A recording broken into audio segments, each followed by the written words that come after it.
ओम श्री गणेशाय नमः। नमस्कार, सुस्वागतम, वेलकम, अभिनंदन। आ गई वो घड़ी जिसका करते हैं हम सभी इंतजार। जी हाँ, आप सबको बहुत बहुत शुभकामनाएं। 1 अगस्त 2024 से आपको पोटली की पेमेंट जमा करानी है, लेकिन रुक जाओ, जाने की जरूरत नहीं है। इसकी 3-4 कंडीशंस हैं, वो समझ लीजिए। पहले तो जो नंबर नीचे दिए गए हैं, इन नंबरों पर आप कॉल करेंगे, वीडियो कॉल करेंगे, मेरे ऑफिस को देखेंगे। अगर ऑफिस में मैं हूं तो मुझे देखेंगे। ऑफिस देखने के बाद जब आपको कंफर्म हो जाए कि डॉक्टर वाई राखी का ऑफिस है, तभी आप पेमेंट करेंगे। अगर दूसरी साइड से नंबरों पर कोई आपको कहता है कि नहीं, अभी हम ऑफिस में नहीं है, आप पेमेंट जमा करा दीजिए, आप डरिए मत, ये डॉक्टर वाई राखी का ही ऑफिस है, मेरी आवाज बनाकर अगर आपसे कोई बात करने की भी कोशिश करता है तो आपको यही बात, आप वीडियो कॉल पे कर लो अगर आप राखी मैम हो। जब तक आपको ये कंफर्म ना हो कि आप सही जगह पर पेमेंट जमा करा रहे हैं, जब तक आप पेमेंट जमा नहीं कराइए, पहली बात। दूसरी बात, पेमेंट जमा कराने के बाद या पेटीएम करने के बाद या गूगल पे करने के बाद उसका स्क्रीनशॉट खींचकर हमें किसी एक मोबाइल नंबर पर भेजें। हमारे ऑफिस के 6-7 मोबाइल नंबर हैं। आपसे मेरा हाथ जोड़ के निवेदन है, अगर आप 6-7 मोबाइल नंबरों पर अपने स्क्रीनशॉट को एक ही को बार बार भेजेंगे तो जितनी पोटली आपके पास जाएगी उतनी पेमेंट आपको करनी पड़ेगी। इसलिए ऐसा ना करें। हम एक ही जगह पूजा कराएंगे तो वो आपके लिए ज्यादा फलीभूत होगा। हम 6 पोटलियों में अलग अलग जगह आपके लिए पूजा कराएंगे तो आप ही की किस्मत बट जाएगी। तो ऐसा बिल्कुल ना करें। 1 अगस्त 2024 से पोटली की पेमेंट कराएं, प्लस अपना पूरा एड्रेस लिखें। एड्रेस के साथ आप अपना घर के आसपास का कोई लैंडमार्क जरूर लिखें। साथ में अगर आप किसी विलेज से हैं, विलेज के आसपास कौन सा पोस्ट ऑफिस लगता है, कौन सा गांव लगता है, इसके विषय में भी आप हमें जरूर बताएं। और पोटली पहुंचने के बाद भी हमें इन्फॉर्म जरूर करें। पोटली पहुंचने के बाद उसे आपको खोलना नहीं है। पोटली आपके पास सितंबर से भेजनी मैं शुरू करूंगी, सितंबर अक्टूबर में आपके पास पहुंच जाएगी और आपको उसे खोलना है धनतेरस वाले दिन। वो सारी वीडियो आपको सेकंड मेरी मिल जाएगी।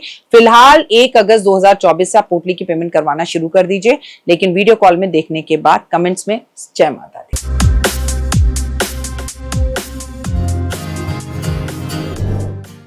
नमस्कार, सुस्वागतम, वेलकम, अभिनंदन। मैं हूं आपके साथ आपकी अपनी होस्ट डॉक्टर वाई राखी। आपका स्वागत अभिनंदन करती हूं आपके, मेरे और माता रानी के इस खूबसूरत से यूट्यूब चैनल पर। कैसा है मेरा ये संसार? दिन दुगनी रात चौगनी आप तरक्की करें और लाइफ में आपको हमेशा खुशियां मिले, कभी किसी चीज की कोई कमी ना रहे। कार्यक्रम की शुरुआत हमेशा की तरह बिलीव इन कर्मा।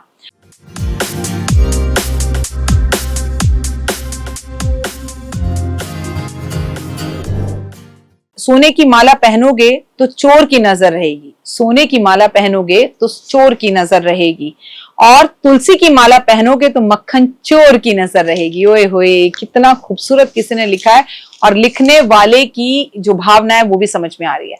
तो भाई, कार्तिक का महीना आ रहा है, चतुर्मास है, और चतुर्मास में अभी भी हम गुजर रहे हैं। ये शूटिंग हम जुलाई में कर रहे हैं। हम गोगा नवमी की बात करेंगे जो 27 अगस्त की है, और 27 अगस्त को जो महीना है वो है भादो का महीना, भाद्रपद का महीना। तो भाई, बहुत खूबसूरत होता है ये महीना भी। इसमें भी आप तुलसी की माला धारण कर सकते हैं। कृष्ण जी का जन्मदिन है, सब कुछ है इस मंथ के अंदर। उनके भाई का जन्मदिन है, राधा अष्टमी है, तमाम तरह के त्योहार इस मंथ में भी बनाए जाते हैं। लेकिन तुलसी की माला को पहनने का जो सही समय है वो है चतुर्मास का कार्तिक का महीना। आज हम बात करेंगे गोगा नवमी की। 27 अगस्त मंगलवार का दिन है, और मंगलवार हुए हुए विक्रम संवत 2081 का राजा, और मंगलवार वाले दिन कोई त्योहार हो तो चीजें अपने आप में बहुत बड़ी हो जाती हैं। गोगा नवमी को बहुत खास माना जाता है। गोगा नवमी जो है राजस्थान में मनाई जाती है, और कहते हैं कि नागों के देवता थे गोगा देवता, और इनके बारे में बड़ी अच्छी अच्छी चीजें आपको इंटरनेट पर पढ़ने के लिए मिल जाएंगी। हिंदू परंपराओं में गोगा नवमी, जिन्हें जहर वीर गोगा भी कहा जाता है, मतलब अगर किसी को सांप काट जाए और इनके पास ले लिया जाए, इनके मंदिर में जाया जाए, तो सांप का असर भी फीका पड़ जाता है। इसलिए इन्हें नागों का देवता भी कहा जाता है। एक लोकप्रिय देवता है जिनकी भारत में, उत्तरी भारत राज्यों में, राजस्थान में विशेषकर पूजा होती है। उत्तर प्रदेश में भी इनकी पूजा की जाती है।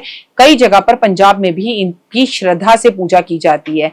ये एक व्यापक मान्यता है कि भाद्रपद की कृष्ण पक्ष की नवमी पर प्रकट हुए थे ये, और ये एक इंसान ही थे। और कहते हैं कि इनकी पूजा आज तक राजस्थान, पंजाब, दिल्ली में भी होती है। हिंदू भक्त इन्हें एक दिन समर्पित करते हैं भाद्रपद की कृष्ण पक्ष की नवमी का। और उत्तर क्षेत्रों में इनके हिमाचल प्रदेश, हरियाणा, पंजाब में धूमधाम से उत्सव मनाया जाता है। मैं आपको बता दूं, गोगा नवमी के नाम से मेले लगाए जाते हैं, आयोजित की जाते हैं और लोग वहां पर पहुंचते हैं। गोगा नवमी पर गोगा जी की मूर्ति की पूजा की जाती है। नीले रंग के घोड़े पर सवार दिखाई देते हैं ये, और पीले और नीले रंग की जो है झंडे इनके लोगों के हाथ में थमा दी जाए। कई क्षेत्र में भगवान की पूजा की जाती है। और कहां से पूजा की जाती है? रक्षाबंधन से इनकी पूजा शुरू होती है, यानी कि राखी वाले दिन तक, और 9 दिन तक लगातार ये मेला चलता है। और इसे गोगा नवमी के नाम से भी जाना जाता है, जो कि गोगा नवमी पे जाके संपूर्ण होता है, जो कि मैंने आपको डेट बताई इस बार 27 अगस्त को है, मंगलवार वाले दिन। 19 अगस्त से इनकी पूजा शुरू होगी, रक्षाबंधन वाले दिन, और 27 अगस्त को गोगा नवमी आएगी जब इनकी पूजा होगी। जिस दिन राज्य में होती है वो मैंने आपको बताया। पूजा समारोह में भक्त बड़ा प्रसाद के रूप में चावल और चपाती वितरित करते हैं, भगवान का नाम लेते हैं। कहते हैं गोगा मंदिरों में विभिन्न अर्चना, पूजा और जुलूस बनाए जाते हैं। भगवान गोगा को लोग राखी बांधते हैं। कहते हैं कि अगर इनको राखी बांध दी जाए तो कोई चोट, नुकसान या सड़क दुर्घटना नहीं होती। और देखिए, मंगलवार वाले दिन इस बार इनकी पूजा हो रही है, तो ये और भी अच्छा है, क्योंकि इस साल जब मंगल कारक है तो मंगल एक्सीडेंटों का कारक है। अगर हम इनकी पूजा करते हैं तो हम बड़े बड़े कष्ट और तकलीफों से बचते हैं।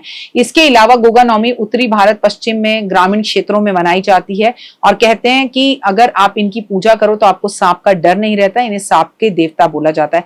गोगा नवमी 2024 में सूर्य उदय 27 अगस्त सुबह 6:11 पर होगा। सूर्य अस्त 27 अगस्त 6:45 पे होगा, और इस टाइम तक हम गोगा नवमी की पूजा करेंगे। बेहद खास महत्व होता है इनका।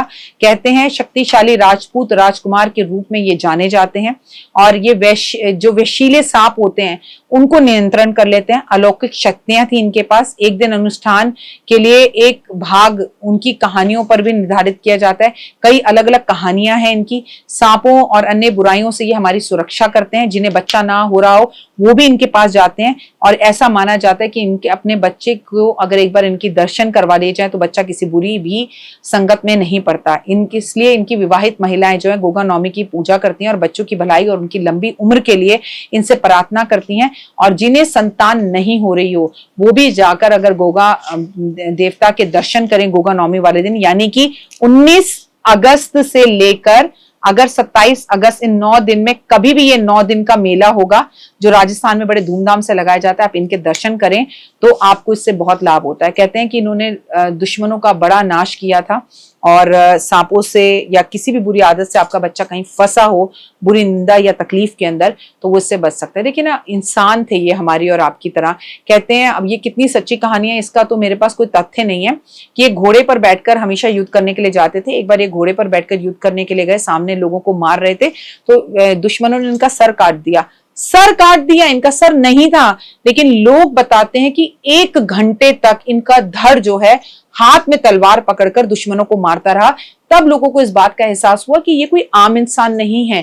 किसी को भी सांप काटता था, इनके पास ले जाते थे, सांप ये बस छूते थे और सांप का विष निकल जाता था, इसलिए इन्हें सांपों का देवता भी कहा जाता है। कहते हैं इनमें कोई अलौकिक शक्तियां थी, और राजस्थान में आज तक लोग इन्हें मानते हैं। तो भाई, आप सभी की भक्ति को भी मेरा चरण स्पर्श, और गोगा नवमी में गोगा देवता को भी मेरे पूरे परिवार संसार की तरफ से चरण स्पर्श। कमेंट्स में जय माता दी।